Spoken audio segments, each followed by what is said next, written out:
ಎಲ್ಲರಿಗೂ ನಮಸ್ಕಾರ.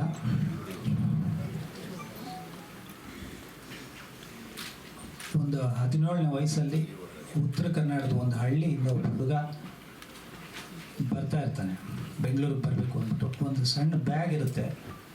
ಸರಿ ಬರ್ತಾ ಇರುವಾಗ ಅವ್ರ ಎದುರುಗಡೆ ಅವ್ರ ತಂದೆ ಸಿಕ್ಬಿಡ್ತಾರೆ.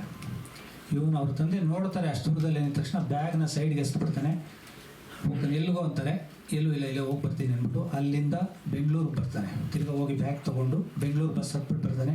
ಆ ಹುಡುಗನಿಗೆ ಏನೂ ಗೊತ್ತಿಲ್ಲ, 17ನೇ ವಯಸ್ಸು ಅವನಿಗೆ. ಗಾಂಧಿನಗರ ಅನ್ನೋದು ನೀವು ಪತ್ರಿಕೆಗಳಲ್ಲಿ ಚಿತ್ರರಂಗ ಗಾಂಧಿನಗರ ಅದನ್ನು ಓದಿ ಗಾಂಧಿನಗರದಲ್ಲಿ ಬಂದು ನಿಂತ್ಕೋತಾನೆ. ಏನು ಗೊತ್ತಿಲ್ಲ. ಒಂದು 300-400 ರೂಪಾಯಿ ಜೋಬಲ್ಲಿದೆ. ಸರಿ, ಇಲ್ಲಿ ಚಿತ್ರರಂಗದವರೆಲ್ಲ ಓಡಾಡ್ತಾರಂತೆ, ಇಲ್ಲಿ ನಿರ್ದೇಶಕರು ಓಡಾಡ್ತಾರೆ ಅನ್ನೋದು ಮಾತ್ರ ಗೊತ್ತು. ಬಟ್ ಬೆಳಗ್ಗೆಯಿಂದ ರಾತ್ರಿವರೆಗೂ ಓಡಾಡ್ತಾನೆ, ಯಾರೂ ಕಾಣಲ್ಲ. ಸರಿ, ಆ 400 ರೂಪಾಯಿ 3 ದಿನದಲ್ಲಿ ಮುಗಿದೋಗುತ್ತೆ. ಒಂದು ಹೋಟ್ಲಲ್ಲಿ ಕೆಲಸಕ್ಕೆ ಸೇರ್ಕೋತಾನೆ. ಆ ಹೋಟ್ಲಲ್ಲಿ ಅವ್ನಿಗೆ ಯಾರೋ ಏನೋ ಬೈದರು ಅಂದ್ಬಿಟ್ಟು ಒದ್ದುಬಿಟ್ಟು ಬರೆದ್ಬಿಡ್ತಾನೆ ಆಚೆ. ಮತ್ತೆ ಬಂದು ಗಾಂಧಿನಗರದಲ್ಲಿ ನಿಂತ್ಕೋತಾನೆ. ಒಂದು ಜೂನಿಯರ್ ಆರ್ಟಿಸ್ಟ್ ಹೋಗೋ ಒಂದು ಬಸ್ ಹತ್ಬಿಟ್ಟು ಹೋಗ್ತಾನೆ. ಫಸ್ಟ್ ಟೈಮ್ ಸಿನಿಮಾದಲ್ಲಿ ಒಂದು ಜೂನಿಯರ್ ಆರ್ಟಿಸ್ಟಾಗಿ ನಿಂತ್ಕೋತಾನೆ. ಯಾಕೋ ಅವನ ವಾತಾವರಣ ಸೆಟ್ ಆಗಲ್ಲ. ತಿರ್ಗಾ ಬರ್ತಾನೆ. ಅವನ ವೇಷ, ಏಕೆಂದರೆ ಬ್ಯಾಗ್ ಹೊರಟೋಗಿದೆ ಹೋಟ್ಲಲ್ಲಿ, ಹಳೇ ಇದು ಶರ್ಟು, ಒಂದು ಲುಂಗಿ. ಸರಿ, ಏನೋ ಯಾರೋ ಅಂತ ಇವನ್ನ ಯಾರೋ ಒಬ್ಬರು ವಿಚಾರಿಸ್ತಾರೆ. ಅದು ಕರೆಕ್ಟಾಗಿ ದೀಪು ಎಸ್ ಕುಮಾರ್ ಅವ್ರ ತಂದೆ ಶಶಿ ಸರ್, ಅಂದರೆ ಓಮ್ ಪಿಕ್ಚರು ಎಡಿಟ್ರು, ಅವ್ರಿಗೆ ಒಬ್ಬ ಆಫೀಸ್ ಬಾಯ್ ಬೇಕಾಗಿರುತ್ತೆ. ಸರಿ, ಇವನ್ನ ಅದ್ಯಾರೋ ಮ್ಯಾನೇಜರ್ ಥರದವ್ರು ಹೋಗಿ ಸೇರಿಸ್ತಾರೆ. ಅಲ್ಲಿಂದ ಅಲ್ಲಿ ಶಶಿ ಸರ್ ಜೊತೆ, ಶಶಿ ಸರ್ಗೆ ಅಸಿಸ್ಟೆಂಟಾಗಿ ಒಬ್ಬ ಹುಡುಗ ಆಗಿ ನಿಂತ್ಕೋತಾನೆ. ಅಲ್ಲಿ ಶಶಿ ಸರ್ ಆದಮೇಲೆ ಅವ್ರ ಮಗ ದೀಪು ಎಸ್ ಕುಮಾರ್ ಅವರು ಎಡಿಟಿಂಗ್ ಮಾಡ್ತಿರ್ತಾರೆ. ಅಲ್ಲಿ ಎಡಿಟಿಂಗ್ ಮಾಡ್ತಾ ಇದ್ದಿದ್ದು ಸಿನಿಮಾಗಳೇ ದುನಿಯಾ, ಮುಂಗಾರು ಮಳೆ, ಅಂಬಾರಿ, ತುಂಬ ದೊಡ್ಡ ಸಿನಿಮಾಗಳು. ಯೋಗರಾಜ್ ಭಟ್ ಸಾರಿಂದ ಹಿಡಿದು, ಸೂರಿ ಸಾರಿಂದ ಹಿಡಿದು, ಅಂಬಾರಿ ಅರ್ಜುನ, ಪ್ರೀತಮ್ ಗುಬ್ಬಿ ಎಲ್ಲರೂ ಅಲ್ಲಿ ಬರ್ತಾ ಇರ್ತಾರೆ, ದಿನಕರ್ ಅವರು ಎಲ್ಲ. ಸೊ ಅವ್ರಿಗೆಲ್ರಿಗೂ ಆಫೀಸ್ ಬಾಯ್ ಥರ ಈ ಹುಡುಗ ಟೀ ಕೊಟ್ಕೊಂಡಿರ್ತಾನೆ. ಸುಮಾರು ಒಂದು 3 ವರ್ಷ ಅಲ್ಲಿ ಕೆಲಸ ಮಾಡ್ತಾನೆ. ಆಮೇಲೆ ಇದ್ದಕ್ಕಿದ್ದಂಗೆ ನಾನು ಕೆಲಸ ಬಿಟ್ಬಿಡ್ತೀನಿ ಅಣ್ಣ ಅಂತಾನೆ. ದೀಪು ಎಸ್ ಕುಮಾರ್ ಅವರು ಯಾಕೋ ಅಂತಾರೆ, ಇಲ್ಲಣ್ಣ ನಾನು ಸಿನಿಮಾಗೆ ಸೇರ್ಕೋಬೇಕು ಅಂತ. ಸರಿ ಕಣೋ, ಯಾರೇ ಒಬ್ಬರು ಹುಡುಗ ತನ್ನ ಹತ್ರ ಕೆಲಸ ಬಿಡ್ತಾನೆ ಅಂದಾಗ ಬೈತಾರೆ. ಬಟ್ ದೀಪು ಬೈಲಿಲ್ಲ. ಇವನು ಒಳ್ಳೆತನ ನೋಡಿ ಹೋಗೋ ನೀನು ಮಾಡು ಅಂತಾರೆ.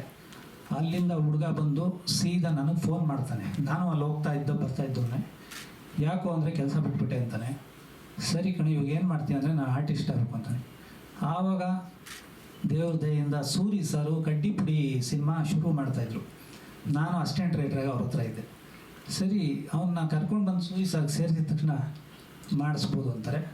ಒಂದು 3 ಕ್ರಿಮಿಗಳ ಪಾತ್ರ ಇತ್ತು. ಅದರಲ್ಲಿ ಒಂದು ಕ್ರಿಮಿಯಾಗಿ ಹುಡುಗ ಮಾಡ್ತಾನೆ. ಆ್ಯಕ್ಚುಲಿ ಎಲ್ಲರಿಗೂ ಶಿವಣ್ಣನ ಜೊತೆ ಸಿನಿಮಾ ಮಾಡಬೇಕು, ಶಿವಣ್ಣನ ಜೊತೆ ಆ್ಯಕ್ಟ್ ಮಾಡಬೇಕು ಅನ್ನೋದಿರುತ್ತೆ. ಶಿವಣ್ಣ ಲಾಂಗ್ ಹಿಡಿಯೋದ್ರಲ್ಲಿ ಫೇಮಸ್ಸು. ಅಂಥ ಶಿವಣ್ಣನೇ ಲಾಂಗ್ ಇಟ್ಕೊಂಡು ಅಟ್ಟಿಸ್ಕೊಂಡು ಹೋಗೋ ಪಾತ್ರ ಸೂರಿ ಸರ್ ಕೊಟ್ಟರು. ತುಂಬ ಚೆನ್ನಾಗಿ ಮಾಡ್ದ.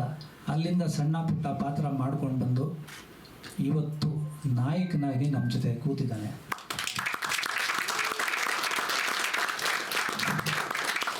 ಯಾಕಂದರೆ ಎಲ್ಲ ಸಿನಿಮಾಗಳಲ್ಲೂ ಹೀರೋನ ತುಂಬ ಬೇಗ ಇಂಟ್ರೊಡ್ಯೂಸ್ ಮಾಡ್ತಾರೆ. ನಾನು ಅವನ ಕತೆ ಹೇಳ್ಬಿಟ್ಟು ಇಂಟ್ರೊಡ್ಯೂಸ್ ಮಾಡಿದೆ. ಮತ್ತು ಅವನು ಎಂಥ ಅದೃಷ್ಟ ಅಂದರೆ, ಯಾವ ಸೂರಿ ಸರ್ ಸಿನಿಮಾದಲ್ಲಿ ಒಂದು ಪಾತ್ರ ಮಾಡಿದ್ನೋ ಅದೇ ಸೂರಿ ಸರ್ನ ತನ್ನ ಟ್ರೈಲರ್ ರಿಲೀಸಿಗೆ ಕರೆಸ್ಕೊಳ್ತಾನೆ.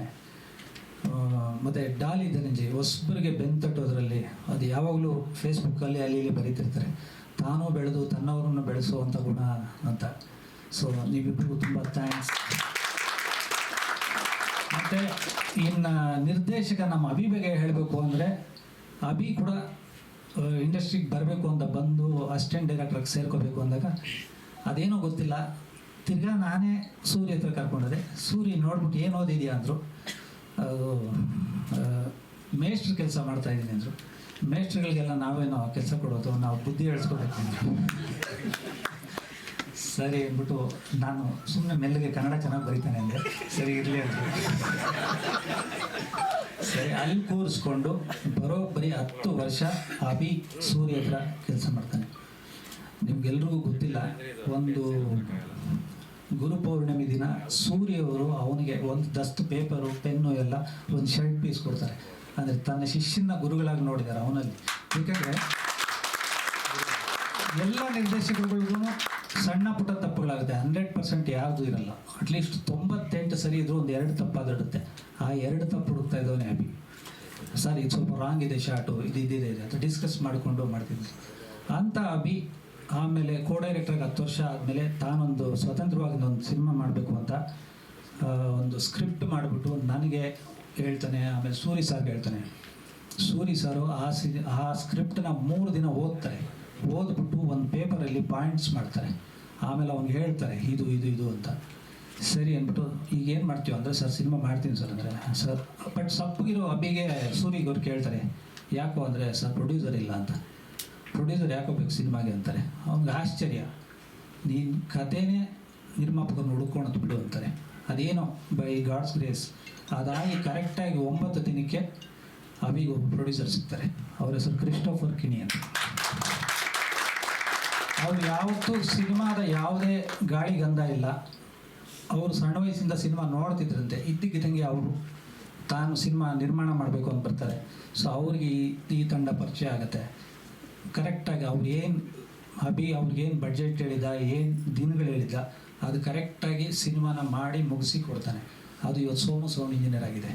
ಮತ್ತು ಅಭಿ 10-15 ವರ್ಷದಲ್ಲಿ ಏನು ಸಂಪಾದನೆ ಮಾಡಿದ್ದಾನೆ ಅಂದರೆ, ಅವ್ರು ಹೋಗಿ ಚರಣ್ ರಾಜ್ನ ಮ್ಯೂಸಿಕ್ ಕೇಳ್ತಾರೆ. ಚರಣ್ ರಾಜ್ ಸಪ್ತಸಾಗರದಾಚೆ, ಭೀಮಾ ಮತ್ತೊಂದು ಎಲ್ಲ ಮಾಡ್ತಿದ್ರು. ಬಟ್ ನಾನು ನೀವು ಮಾಡ್ತೀವಿ ಅಂದರೆ ನಾನು ಮಾಡಿಕೊಡ್ತೀನಿ ಅಂತಾರೆ. ಸೊ ಚರಣ್ ರಾಜ್ ಅವರು ಜೊತೆಗೆ ನಿಲ್ತಾರೆ. ದೀಪು ಎಸ್ ಕುಮಾರ್ ಅವರು ಎಡಿಟಿಂಗ್, ಜಾಕಿ, ದೊಡ್ಡ ಮನೆ ಹುಡುಗ, ಕೆಂಡಸಂಪಿಗೆ, ಮುಂಗಾರು ಮಳೆ, ದುನಿಯಾ, ಈ ಥರದ ಎಡಿಟಿಂಗ್ ಮಾಡಿದಂತಹ ದೀಪು ಎಸ್ ಕುಮಾರು ಇದಕ್ಕೆ ಎಡಿಟಿಂಗ್ ಮಾಡಿಕೊಡ್ತಾರೆ. ಇನ್ನು ನಾನು ಜೊತೆಗೆ ಇರ್ತೀನಿ, ನಾನು ಸಂಭಾಷಣೆ ಕೈ ಜೋಡಿಸ್ತೀನಿ. ಮತ್ತು ಶಿವಸೇನಾ ಕ್ಯಾಮ್ರಾಮನ್ ಮಾಡ್ತಾರೆ. ಆಗ್ತಾನೆ ಸಲಗ ಮುಗಿಸ್ಕೊಂಡು ಯಶಸ್ಸಿನ ಮಟ್ಟದಲ್ಲಿದ್ದಂಥ ಅವರು ನಾನು ಮಾಡಿಕೊಡ್ತೀನಿ ಅಂತಾರೆ. ಇವ್ರು ಯಾರೂ ರೆಮ್ಯುನರೇಷನ್ಗಳು ಮತ್ತೊಂದು ಏನು ಮಾತಾಡದೆ ಈ ಚಿತ್ರದಲ್ಲಿ ಕೆಲಸ ಮಾಡೋದಕ್ಕೆ ಮುಂದೆ ಬರ್ತಾರೆ. ಅದಕ್ಕೆ ಇದನ್ನು ಎಲ್ಲ ಪತ್ರಿಕೆಗಳಲ್ಲೂ ತಂತ್ರಜ್ಞರ ಸಿನಿಮಾ ಅಂತಲೇ ಮೆನ್ಷನ್ ಮಾಡ್ತಾರೆ. ಸೊ ಇವರೆಲ್ಲರೂ ಬೆನ್ನೆಲುಬಾಗಿ ನಿಂತಿದ್ದಾರೆ. ಈಗ 15ನೇ ತಾರೀಕು ನಿಮ್ಮೆಲ್ಲರೂ ಸಪೋರ್ಟ್ ಬೇಕು. ಮತ್ತು ಜನ ಈ ಪಿಕ್ಚರ್ನ ನೋಡಿ ಆಶೀರ್ವಾದ ಬೇಕು. ದಯವಿಟ್ಟು ಕ್ಷಮೆ ಇರಲಿ, ಸ್ವಲ್ಪ ಜಾಸ್ತಿ ಮಾತಾಡ್ಬಿಟ್ಟೆ. Thank you so much sir. ಅಂದರೆ ಇಡೀ ತಂಡದ ಬಗ್ಗೆ ಒಂದು ಅಡಿಪಾಯ ಬೇಕಿತ್ತು, ಆ ಫೌಂಡೇಶನ್ ಅನ್ನು ನೀವು ಹಾಕಿದ್ರೆ. Thank you so much Charan.